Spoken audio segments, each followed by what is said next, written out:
Hello and welcome to Culture Vultures. I'm Sandy Frye, your host.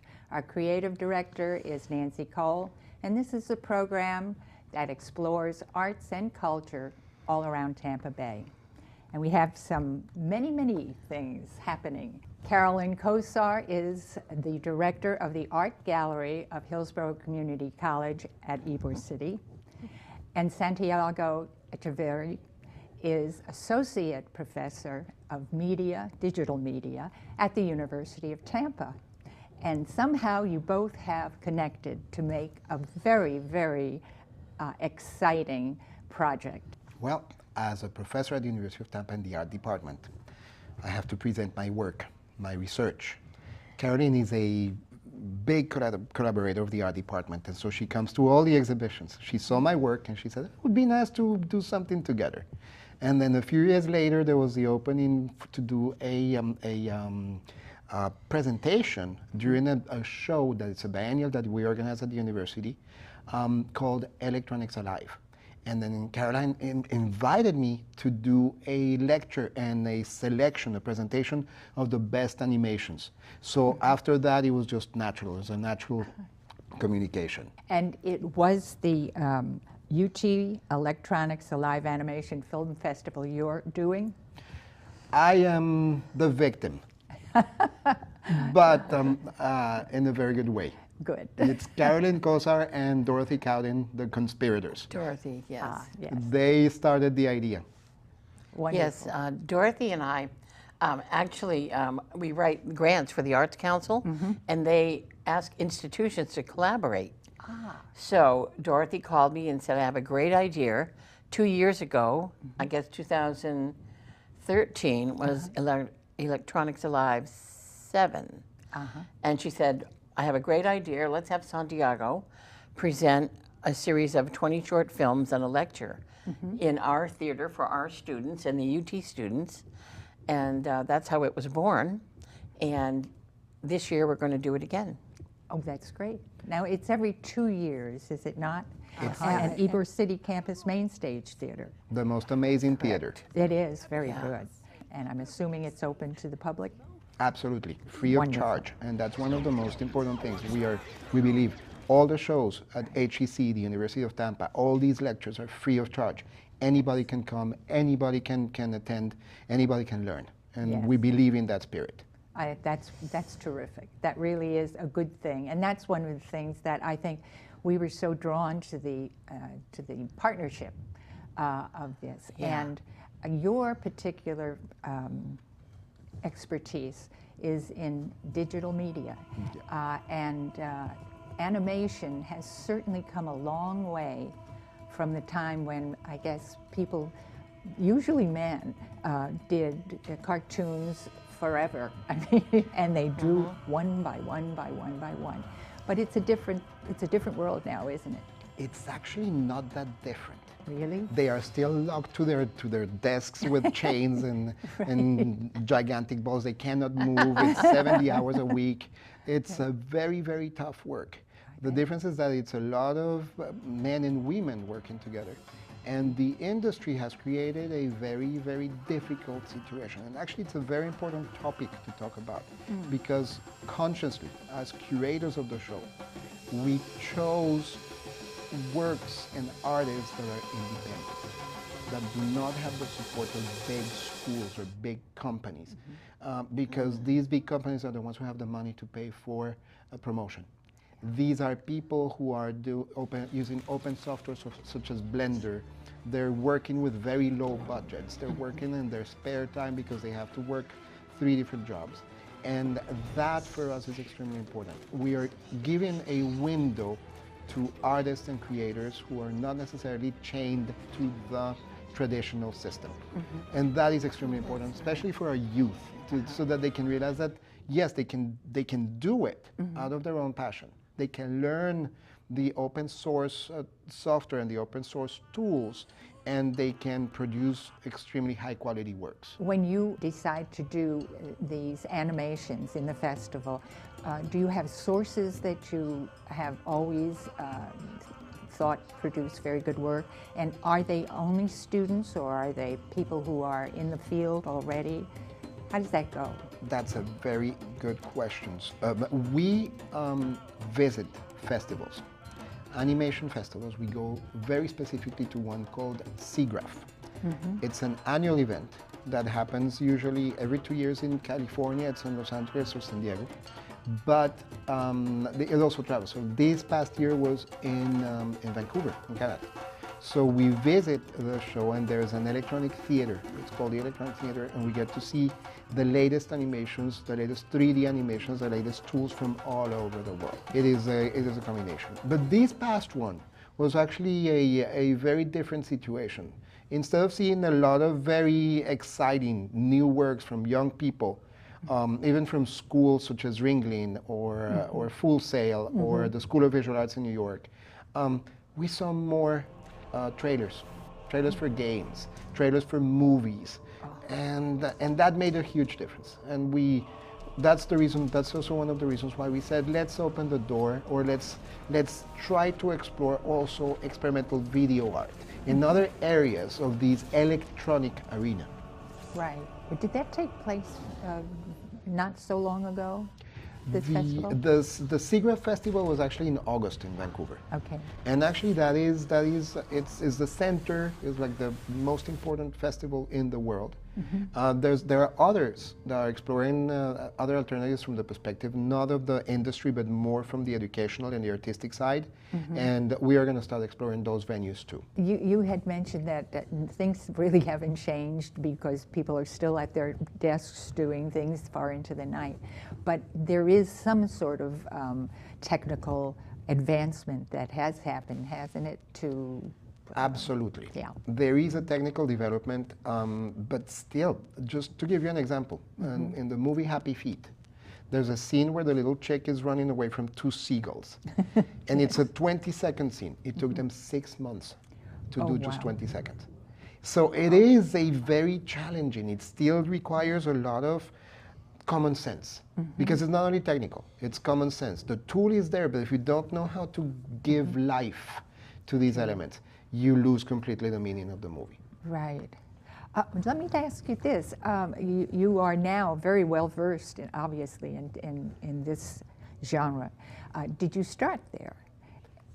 I started as a video artist and a performance artist.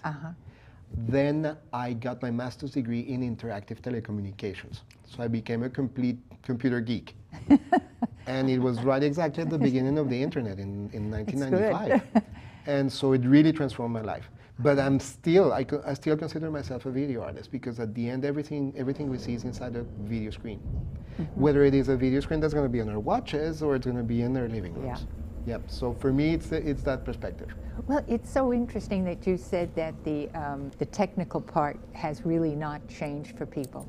But I think that video and animation and technology, which is just sort of galloping at us or over us for many of us, is going to change people's lives I remember in ways the we days. can't imagine now, or at least I Absolutely. can. I remember the days, and I'm sure you also remember them, when we had to carry the cameras in suitcases. Now you can produce a professional film, a professional interview, just with your cell phone. Yeah. You carry your cell phone. And in a portable, something that fits in your pocket, you're recording high quality video. You can edit the video, of course, without all the effects and everything, but you can edit it in your pocket. You That can? is the biggest, yes. Oh, you can. my. And you can do some amazing projects based on that. Yeah. And from my perspective, that's extremely important, because it's also challenging a lot of the regular structure. That's why I also believe in public networks, and public television, and public access, because it's in public access where you have the time without the commercial constraints, where you can talk about different subjects, not about the sponsored topics you're supposed to talk about. Right. Do you think that there is a specific reason why today's animators are always going back to the heroes of yesteryear, really? They've become modern now, but why did they choose to sort of circle around that Marvel Comics group of heroes? And have you seen any sort of paths of independent work that a few people who want to, or are artistic and who want to explore other kinds of animation? Absolutely. I think that these younger creators are experiencing the postmodern crisis. And here's two artists talking about postmodern crisis. How is it that there's nothing new under the sun? Right. And because they're afraid of these new technologies and the past and the fast pace of the new technologies, they say, let's just play it safe. And mostly these are commercial projects. Right. Commercial projects are going to be saying, let's play it safe. Let's use the same superheroes, the same that are going to be ingrained in the American culture and the world culture, because it may not take such a risk. Because it really takes a gigantic demand. For example, the movie The Life of Pi actually broke the studio. After that was the last movie. The studio was dead after that. Is that right? Yep. Rhythm and goodness. Hughes died after that because they just could not support that anymore. Right. The industry was no longer there. They tried to do something completely different, something the animals were exquisitely made. It was. But it was a complete failure for the studio. So it is a gigantic risk. So yes, there's a lot of people, and because of the new tools, there's a lot of people. And because of the new venues such as Vimeo, venues such as YouTube, venues such as private websites where people are posting their own videos, that is exactly where you see the biggest, not invention. Innovation, from my perspective, is something that is already pre-existing, such as the Marvel characters. Right. Invention is, let's create something new.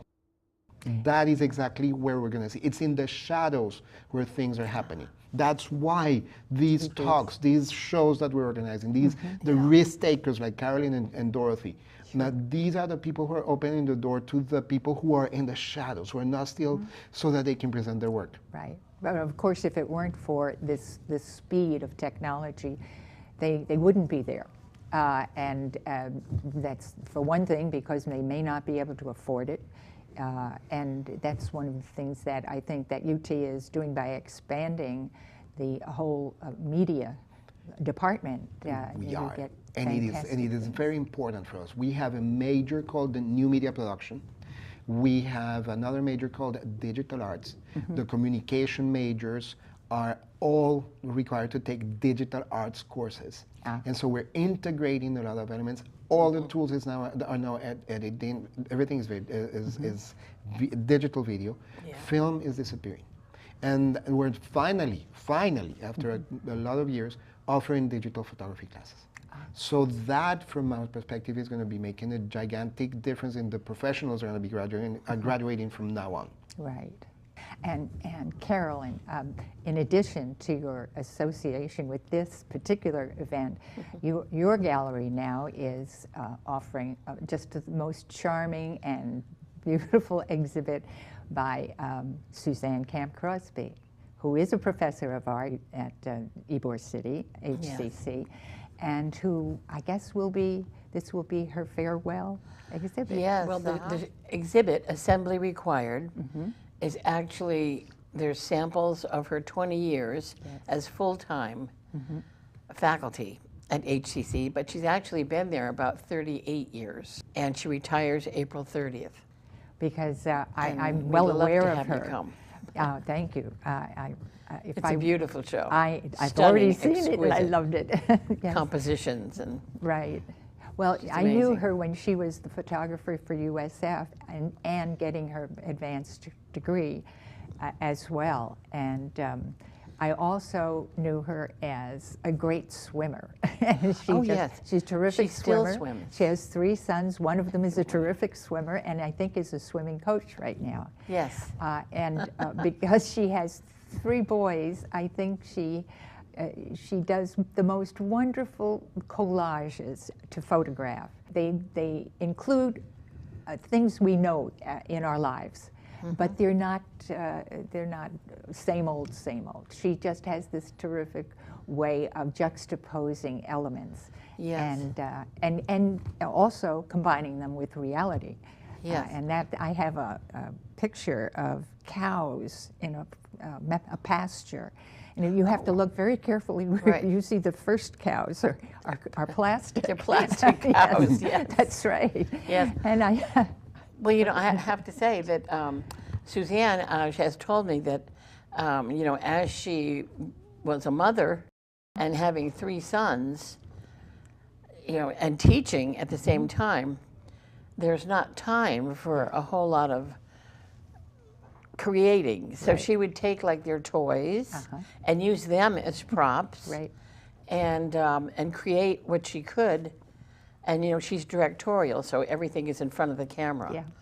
So she sets up her little vignettes and used a lot of the things that her sons had Yes. during their growing up period. So Right. it worked out great. It did. Her It style is was. all her own. I don't know if I've seen anything like that. No, and it's very warm, and, Yeah. and it's feminine, And but humorous. it's still yes, and humorous Yeah. by all means. And when earlier she had done some things which also are humorous, although you might not immediately recognize it. One is a picture, a photograph, black and white, of obviously a woman with a sort of this length of pajama gown.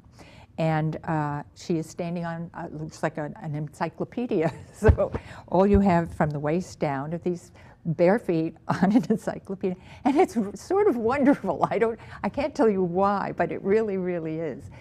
And those are, and she has another one of a woman who's just sitting on her bed and suddenly is thrown back, her head on the bed. And you just see these hands sort of flapping. They can't flap, but you think they're flapping. And those are 2 sort of states of mind, and that's very hard to put over, is a statement, especially without words. And so I'm in great admiration, have great admiration for her. The collections you've been able to gather and show are really terrific. They are things to think about and also to visually enjoy. And the lighting is very good. That's one thing that I think in artists' agents' place is sometimes you really have a problem with the lighting. Oh yeah, like if you noticed, Humphrey Bogart in the Tampa Theater took her like all day to shoot. I love that. And if you look at it, the lighting is stunning. Yes, it is. You know, every little shadow is just correct, and the lighting she has to contend with is perfect.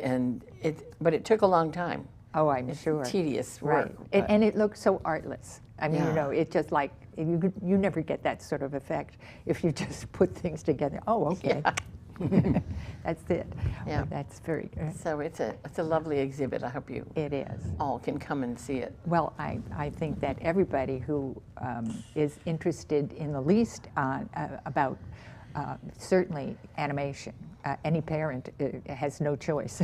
I mean, most of the animated films now are usually for younger children, and they have a great deal of connection with it. They absorb it very quickly, and as they absorb games and on their computers.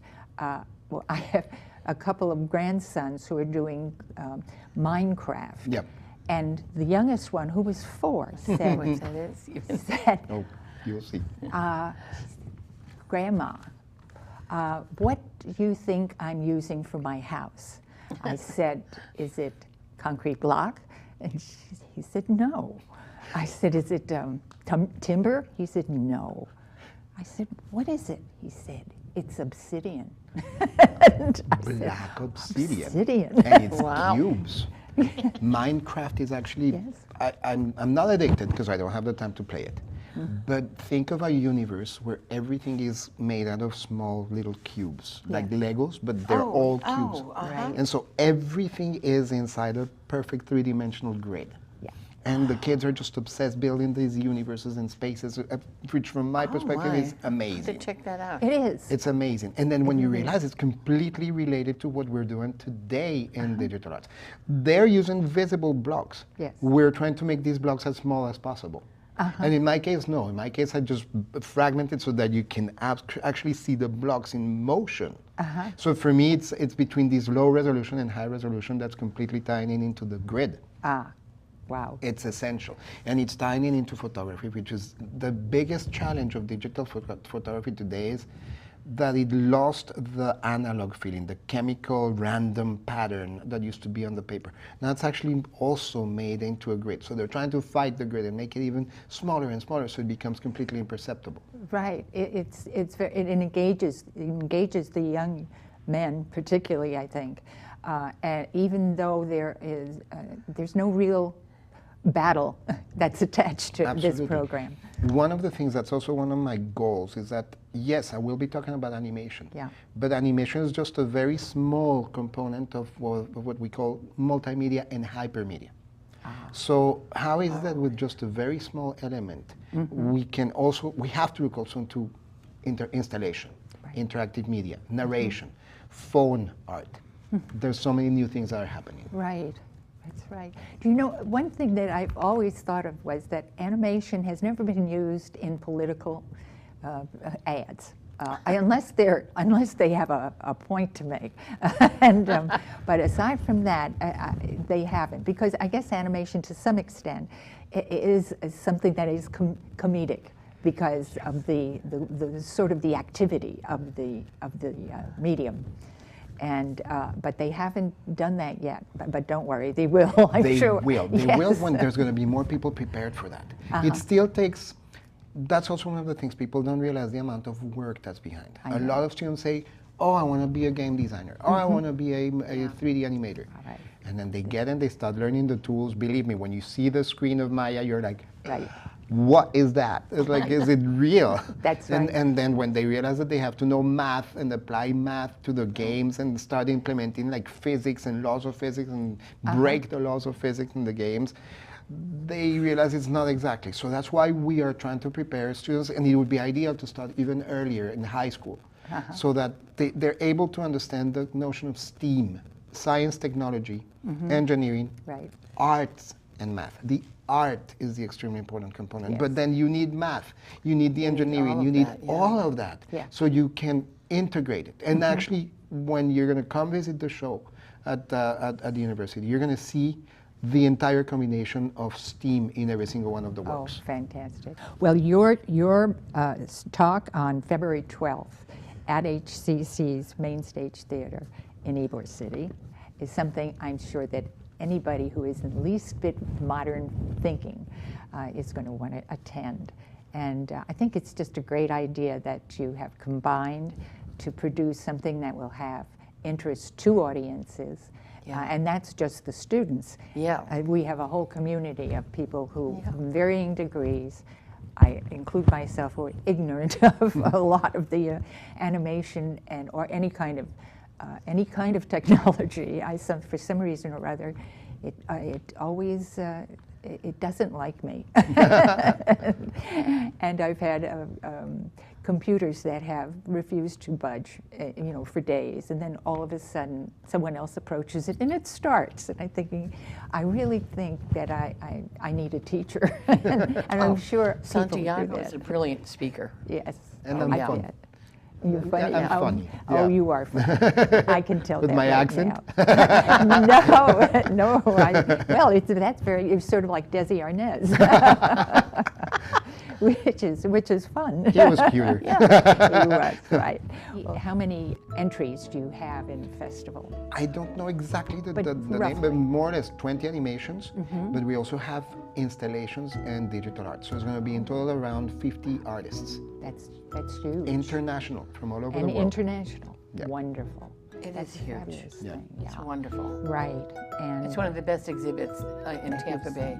I'm going to look forward to Every 2 that. years. Every 2 years. Every 2 years. Good. Well, I'm glad we hit the right year. Yeah. And anybody out there, I think you'd be really missing a very good bet if you didn't take yourself to it.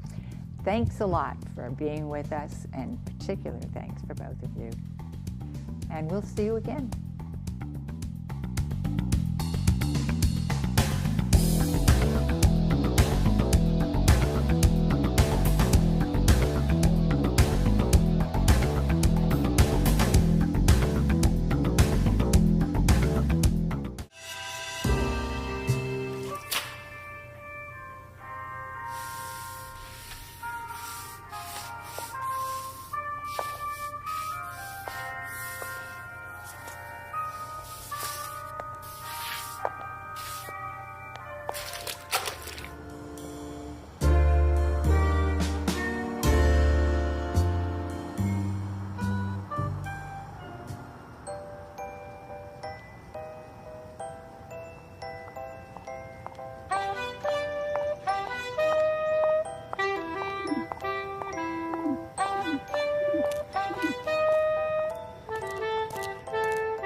Bye.